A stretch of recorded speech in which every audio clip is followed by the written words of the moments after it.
Hi, and welcome to Mission Apollo. We're back with another crazy packed episode. Elwa barely made it here.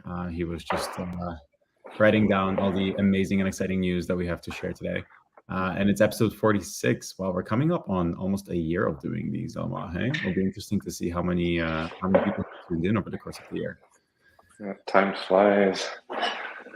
Oh, and I guess Chris is joining us too. That's a nice surprise. Hi, Hi Chris. guys. I don't need to. I can go. No, I think you've committed to it now, so that's great. Great to have the three of us. How's everyone doing? Great. It's a snowy Friday for us. It was a snowstorm yesterday in Montreal, so it's snow now, and it's going to be 18 degrees Celsius next week, so all over the place. It's exciting. Next week, we all going to be able to ride finally. Yeah, What about you? it's been a long winter. Right? I mean, not necessarily cold, but just we haven't been able to ride very much in spring. Mm-hmm. And Chris, how are What you? about both of you? Yeah, all good. It's been a lot of traveling. I won't say where because a bit of updates coming, but a few updates on new partners coming on board and retailers, etc. So it's been really fun, very exciting, and I'm excited to share with everybody. But a few more days, hopefully, and we can. But it's been good. It's been really nice. I think it's like all setting up for summer. Best Buys and everything else. So everything is going really well. So it's all like preparation for the big busy season. And then once, I guess, even April, when everything comes and hits, that's when it's going to be like a crazy volume. So I'm really excited. I think the whole team is really excited. The products are here. The reviews are doing really well. It's really exciting. I just think there's a lot coming on. So I'm excited for the summer bump. What about you, Match? Yeah, I'm good. I guess the highlight recently has been watching the freshly charged review video that came out yesterday. So if anyone's here in the comments and you haven't seen it yet, the Apollo Pro review dropped just yesterday. That was pretty cool to see. I think they did a pretty good job of reviewing it. They did the product justice, which it's always interesting when you send such an expensive product to people. Some people just do a very cookie cutter approach, and it feels like, I mean, I don't know, maybe unsatisfied is not the right word, but it just sort of feels like they all the same structure as they would with a $300 scooter, and they miss out on some of the more sophisticated parts of the Pro. But Freshly Charged did a good job, so it was nice to see them pick up on all the little details. And just to add on to that, I think the hardest thing of choosing or like working with reviewers is ensuring the reviewer is the right demographic for that scooter.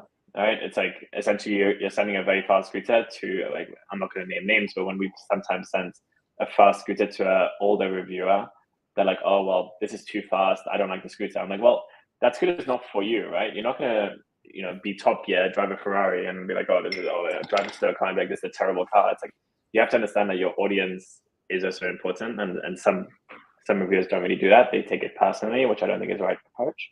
But anyway, people like Freshly Charged, ESI, ESG, all these other reviewers are really, really good at sort of saying, this is a scooter for X consumer.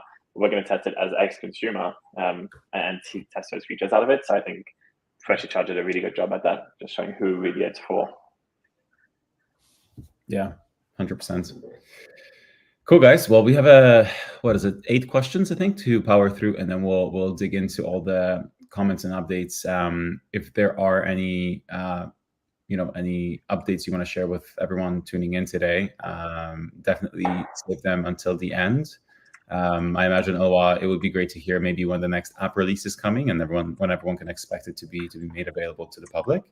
And Chris, if you can put a date on some of these announcements with regards to the new retail partners, can we at least tell everyone watching today when they can expect to hear these reveals? That would be great too. So let's start with the first one. Elwa, this one is right up your alley. Can you put a U-lock on the Pro? Yes, there's actually multiple spots to put one. You can put one in the suspension arm. You can put one in the rear footrest as well, where the handle is located. So those would be the top place to put it, I believe, or just lock it with the neck, since the body is so big and the no bar, it's going to be impossible to pass it. So yeah, it's definitely U-lock certified. It's the newest certification that the Pro just got. Okay, question number 2. Can you make the battery percentage display while charging the scooter on the screen? So this is a request we had before. Currently, no. Maybe in the future it would be interesting. But yeah, it's a BMS limitation that we have. So as we know, we have a couple limitation with our BMS. So maybe when we revamp it, that would be a nice feature to add, definitely. Nice. Okay. Is there maybe a workaround that would allow the app to display the battery charge status? It depends on which model. Some are like the Pro and the Go, you can turn them on while they're charging, but for the City and Air, no. So when if you can turn them on, then you could see with the app. But if not, not really, no. You know, if we're dreaming, it would be really cool to have one. You know how like when you order Uber Eats on your phone, even if you close your phone, you have that little like summary tracker that shows you on your lock screen where the food is at. It would be a handy charging feature too, to just see how's your Pro or whatever charging, even when your phone's locked. Yeah, with IoT, you can right now. You're gonna see it like at the battery level on your phone, but for the other one without IoT, it's gonna be a challenge. Yeah. But yeah, And when's the Apple Watch app update coming on? it's actually yesterday. It's already live. Okay. No, don't go check people.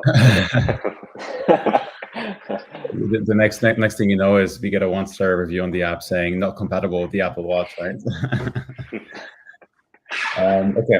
When does the AMP update go into effect? So it's in beta testing now. I believe there's 1 week left of the beta testing. It's good. It allowed us to iron out a couple bugs. And like we said before, it's going to be retroactive since the 1st of September of last year with all the recorded rides. So again, you can start recording now and you're going to see the points appear after. So to answer the question, around next week. Sweet. Yeah, I think we're going to want to package that into a nice email just to explain a little bit what's going on, because obviously there's a lot to unpack there. So stay tuned. We'll announce it to everyone. All right, next question. Can I do custom lighting colors on the Go stem? No, it's only white, and this is the reason why it's so bright, even brighter than the Pro, is because we just kept one color, and when you do pure white, you can achieve brighter brightness than a RGB function. So no, you can't. Can you do a Go versus City video? I want to see a clear breakdown with tests. Chris, maybe this is something we could ask from our friends at Electric Scooter Guide. They already have really good testing features set up. Could be interesting to have them do it. Yeah, two very, very different customer segments, right? I mean, just on, I guess, on our perspective, the Go is still it's a more lightweight dual motor entry level scooter versus the City, which is like a premium commuter, much more comfortable, more suspension, 20% more battery, and faster, right? So I mean, this depends on what you're looking at, but I agree. I think we can ask we could talk to ESG and see a proper comparison of specs, comfort, and then who it's for and why the premium price point. That's a good one. Any pop-up stores in Vancouver this summer? The answer is no pop-up stores, but we do have a repair partner called Repair and Run. And I believe they will be offering test drives as part of the program in the summer. So if you're looking to try our scooters, stay tuned for Repair and Run announcing their test drive program. And if you're looking just to buy a scooter in person, you can also just go to Best Buy. So we're in Best Buy Canada now, in the stores in Vancouver. So if interested in just getting a scooter and you want to see it in person, I think that's where you can also go as an option. Sweet, yeah. 60-volt battery for the Pro. Is it something I should hold my breath for? Not in 2024 is the short answer. But beyond that, maybe. I mean, a lot. I don't know how much you want to share. That the reality is, last time we tried to do a 60-volt controller with the Phantom, it didn't go according to plan, right? Like we ended up scrapping it to a lot of upset customers. So I think we in full transparency, it's something we're exploring, but I think it's way too early to say whether it's going to make it to market, and if so, when. So for now, don't hold your breath would be my recommendation. Yes. Cool. All right. So let's dig into the comments here. Nice to see everyone as always. Justin, I see we got Dave, a couple of other usual suspects. Brad, nice to see you guys. All right, Dasha, I think you've already answered this customer Eloi. So AOTC feature request, notification alert within the app that prompts users when the battery temperature has returned to ambient room levels, indicating optimal condition for charging. Yeah, that could be interesting. I guess two things. The first one is the battery don't really get hot. Surprising, again, depend if you're in California and climbing the hills, In this case, wait 20 minutes. Maybe this would make more sense. I can pop up when you complete your ride that says wait 20 minutes. Because you would need, again, IoT connection to be able to send that data to your phone of when the scooter battery is at normal temperature. So we can probably achieve that with a pop-up. That's it. You finish your ride, you see the current battery temperature. But even for this, we would need the smart BMS, and only the Pro has it for now. So there's a couple hardware limitation. But at least a prompt saying like best practice to wait would be a good thing. I'll talk with it to the team. Sweet. Then we had a bit of a debate about the top speed of the Pro and how you could potentially get it up to 70 kilometers per hour or 40 miles per hour here. Going downhill is probably the best option, yeah. Eloi, what's the max speed you've ever hit on the Pro? 70.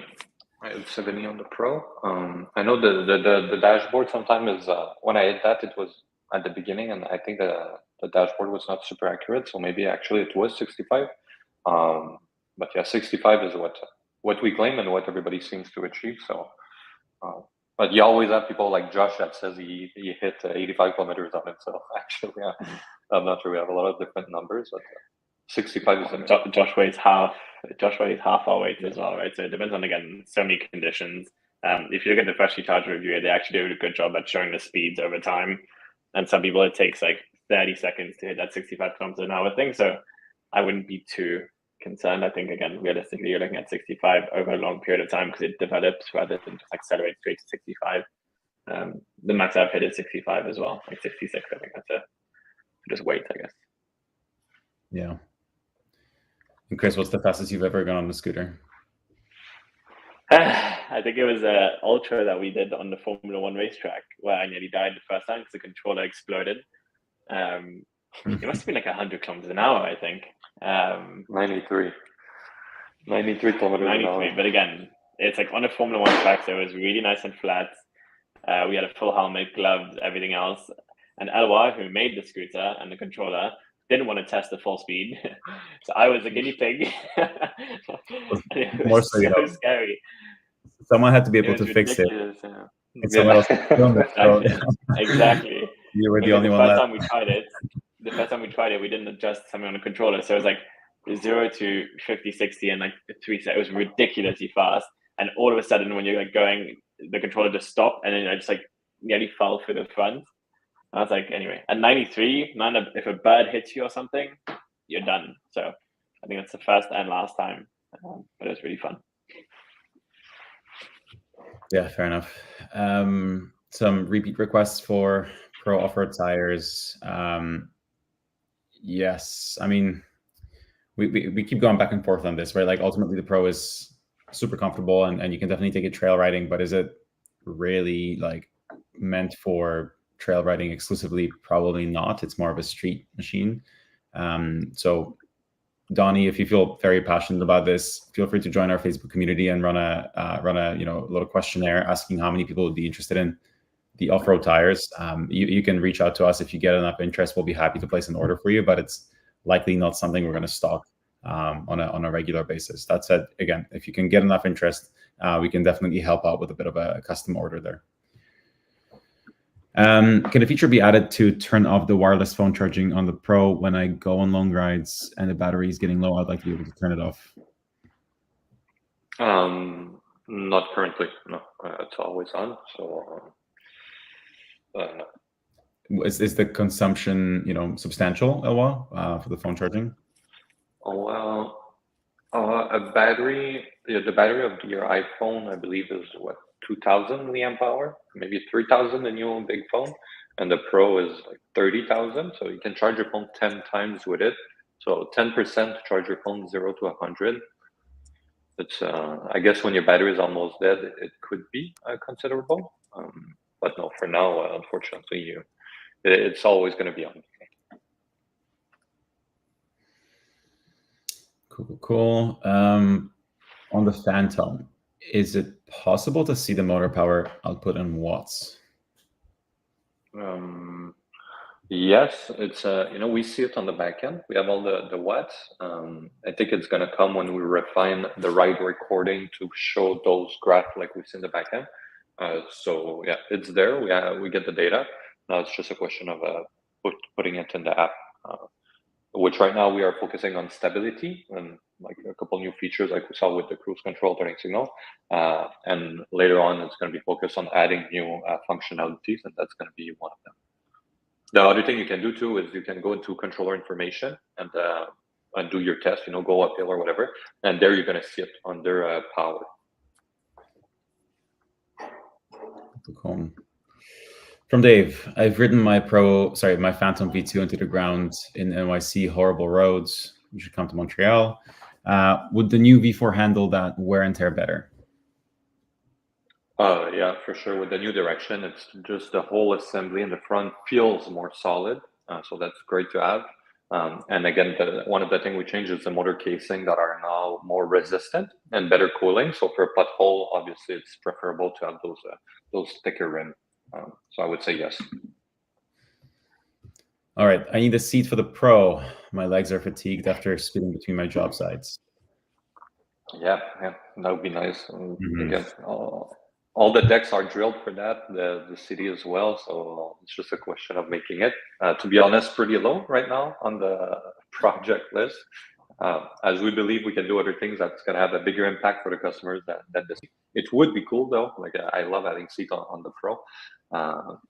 But for now, no. Same thing as we mentioned, maybe for the off-road tires, if like on Facebook, there's 100 people saying they want it and we do a pre-order, then yes, but for now, no. Yeah, fair enough. Again, I think we used to forget just about our capacity and say yes to a lot more things before, and now we're trying to be mindful of the things we've committed to and seeing them through first before taking on new projects. So yeah, sorry guys, I'm gonna have to wait a little longer for the seats. From Alex, imagine a limited edition scooter that takes the allure of simplicity even further. This elusive model has artificial colorants, allowing the materials to shine in their authentic hues. The aluminum's inherent beauty is accentuated with just a protective clear coat, harmonizing seamlessly with polymers in their purest white or soft light gray, untouched by pigments. It's a statement of elegance. Can you make something like that? That's a Pro, isn't it? That's a Pro. I mean, well, if I even understand what Alex is suggesting is keeping it raw aluminum, coating it to be more resistant, and putting some pure white accent. Maybe it could be interesting for prototype or when we do like our pre-production, like a run of new models, because we can do different colors. I always wanted to do a pure aluminum one like that. The chrome is nice, but I think the raw aluminum would be even cooler. So mass production, probably not, but the cool edition, maybe. Yeah. From Donovan, the Pro app is still not keeping the manual cruise control enabled. Every time I exit the app, it goes back to the auto feature, engaged after 6 seconds. How can I keep it in manual mode? I have an Apple phone.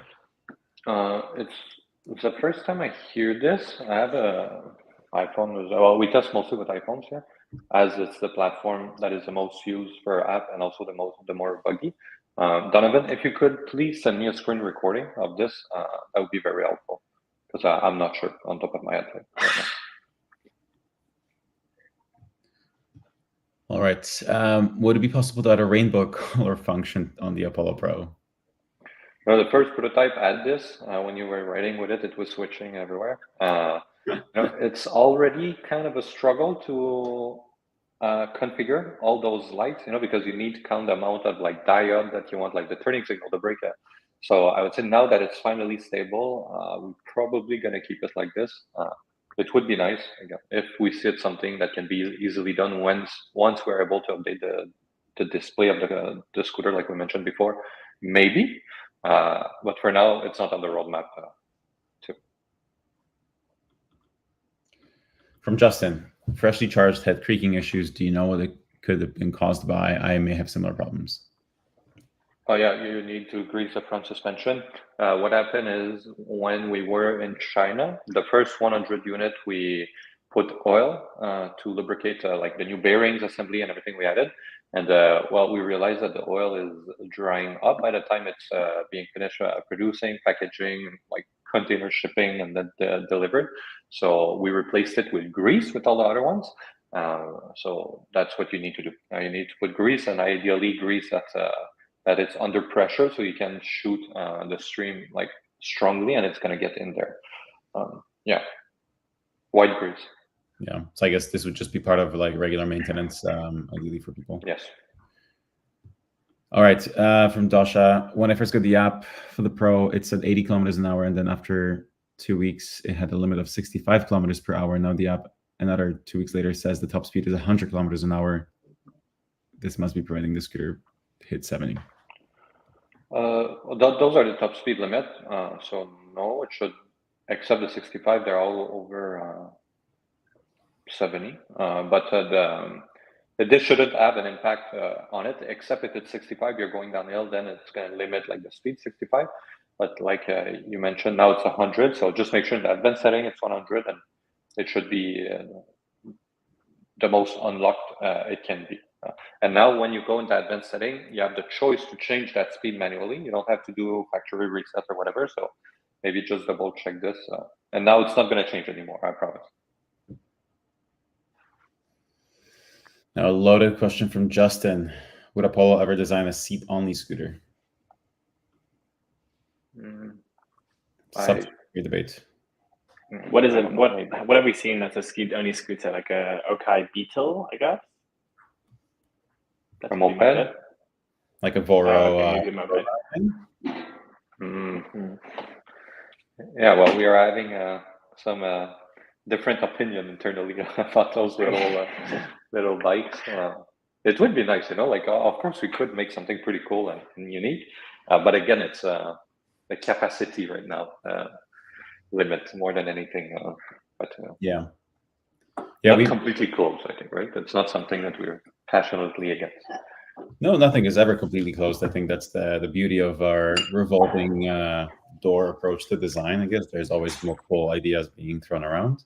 But in full transparency, I think I was focused on figuring out a way for us to complete the portfolio in terms of use cases today. So we've already catered to short commuters, long commuters, as in like short distance commuters and long distance commuters. We have the Phantom for a bit more adventure off-roading, and then the Pro for as our flagship luxury vehicle. Obviously, what's missing in there is something ultra lightweight and portable. So that's what we're focusing on more right now, before we venture out to any other category first. Elwa, another follow-up question about your trip to China. Did you get any new prototypes? From Dave Black. So Dave is part of a very secretive insider group. So we saw an early prototype, and I was supposed to see a second prototype in China, but no, Dave, the prototype was pushed back by a month because I decided to reopen some mode for it. So I'm going to see it soon, but it was not ready when I was in China. It's coming, Dave. Just wondering how early were the Apollo scooters UL certified? So if you're referring to the existing models that were on the market when the UL certification came into effect, the scooters got certified, what was it? I think September of last year, if I remember correctly. Around that, yeah. Yes, it was just around there because I think that's when the deadline hit, right, for UL certification in New York. Yeah, so we were right on the money there. And then for the Go, it's basically like subject to launch. So the Go only came out this year, so it's certified upon launch. So hopefully that answers your question. From Justin, I have non-Apollo scooter. I rode it 1885 miles after ride non-e-scooter. It died after 1885. Does the Apollo go long then? Is the question, will our scooters last for more than 1885 miles, Justin? Mm-hmm. And if so, I mean, the answer is yes. I'll let you explain maybe how we think about product lifespan. They're all warranted for 10,000 kilometers. So when you buy it, at least you have this peace of mind. And the frame is warranted for 10,000 kilometers. The thing that the perishable thing, like the tire and brakes, no. But that's a good thing, if you do 1,885 miles and you track it with the app, you have enough M to change those tires and brake pad, which is lovely, and get some merch on top of that. So yes, it should last more than 2,000 miles. Again, it always depends how you take care of your scooter. We have some customers that leave it outside for the whole winter, and then they're like, it's not charging. It's like, no shit, But it should. The highest that we have on our scooters now is just under just under 10,000 kilometers that is recorded. So that gives you an idea. They're lasting a very long time, and it seems like when we did make the switch to the newer city, even the Pro or the Air, it is working and they do last much longer. And that's why we feel confident about our crazy warranty. And the good thing with our scooter, again, is that we have so many sensors on the scooter that when you record it with the ride, we can tell you exactly what's wrong. So in the case of the scooter that you mentioned, you said that it's no longer working. I guess from what I'm reading, we could tell you exactly what's wrong. Is it the battery, the motor, the controller, the display, the throttle? So it makes it a lot easier to repair, and all those components are equipped with easy plug connectors, so everybody can do it. Cool. Thanks a lot. From Dasha, can I get a blueprint for the seat to have my welder make me one while I wait for the Apollo? I mean, first of all, super cool that you have a welder that you can just call up and get to work on a project like this. Not a terrible idea. Yeah, maybe. Something that we've been talking about for a while is making 3D file accessible on the website for parts. The community created replacement fenders, the turning cap, so many muds as well, that it would be nice to just have all the STL file on the website. And that could be one that I upload, because we do have the seat revised with poles. So instead of like stamping the metal, so for you, it would be, for your welder, it would be easy to do. So maybe let us figure out this part first, and then if we do it, of course, we're going to make it accessible and optimize it for you in the welding community, I guess. Yeah, it's a good request. We should definitely get on that. I think in the meantime, Dasha, if you're curious about those files that I was mentioning, they're mostly shared on the Facebook group, so good place to check them out. All right, last question from Alex. Removable small grocery basket that attaches to the existing rear wheel axis and the stem attachment, low center of gravity. I need a scooter grocery getter. My backpack is not enough. Yeah, again, that's a good idea. I think low priority. Like, I would make a seat with those things attached rather than just a basket. It's pretty much the same amount of complexity for us. The thing I don't like about the basket at the back on a scooter is that when you get the bump, everything's gonna fly out. So you need to cover it, and the basket needs to be pretty small. And if you attach it on the rear, like fork with the suspension, it's gonna move like this while the body stays stable. And it's the same problem if you attach it to the stem. Every time you turn, the basket do this, and it's weird. So it would be possible, but I think your best options here are to buy one made for a bicycle and adapt it to the scooter by modifying the bracket. Yes, I would suggest that. All right. From Brock, do you guys have a beta tester program on the Explorer at the moment? Quick yes or no? No, the Explorer never made it to the beta stage. It's the stage that takes place pre-production, and we decided to pause the project before it went into production. So at the moment, Dalsha, that's great to hear. Justin, with the Apollo City and Phantom issues mostly behind us now, how is Apollo positioned now in terms of success? I know you've all worked hard to turn things around. How is Apollo positioned? I think we're positioned really, really well. We were just at a team offsite on Tuesday with 8 of the most impactful and I think most important people on the team from a decision-making point of view. And a big chunk of the day was dedicated to talking about what are some of the issues and opportunities ahead of us. And the general sense after that day off was that we've never been in a better position heading into this season. We have confidence in our products. We have stock, and we've done a lot of work over the last 6 months to improve the servicing and support capabilities that we have as well as a team. So with the 28 new locations that will be added, within Canada and the US for servicing, the transition to semi-assemblies, we've literally just launched a new contact us page as well as a support hub. We're launching phone support in the next 30 days as well. There's a lot on the go.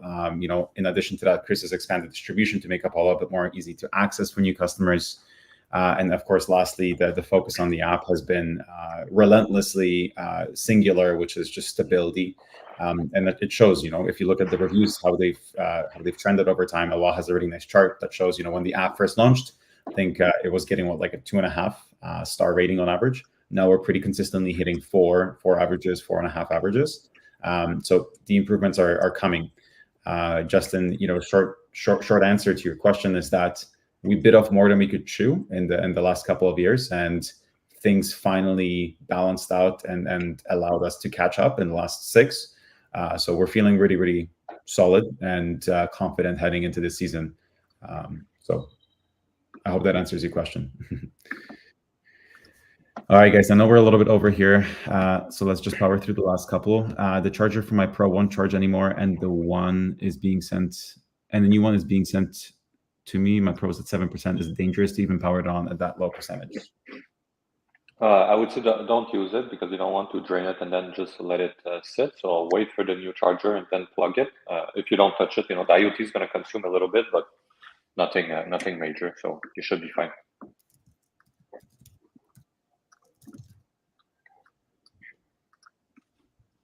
And then from Cody, hello, I ordered multi-regular 2023 folding mechanism assembly on February 25th.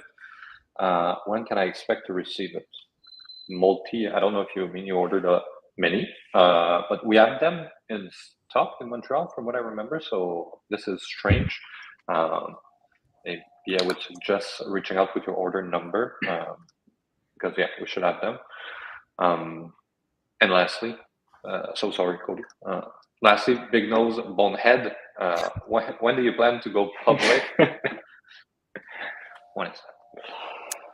Well, if you're asking as a prospective investor, feel free to reach out to us directly. Otherwise, this is confidential information that we cannot share, here.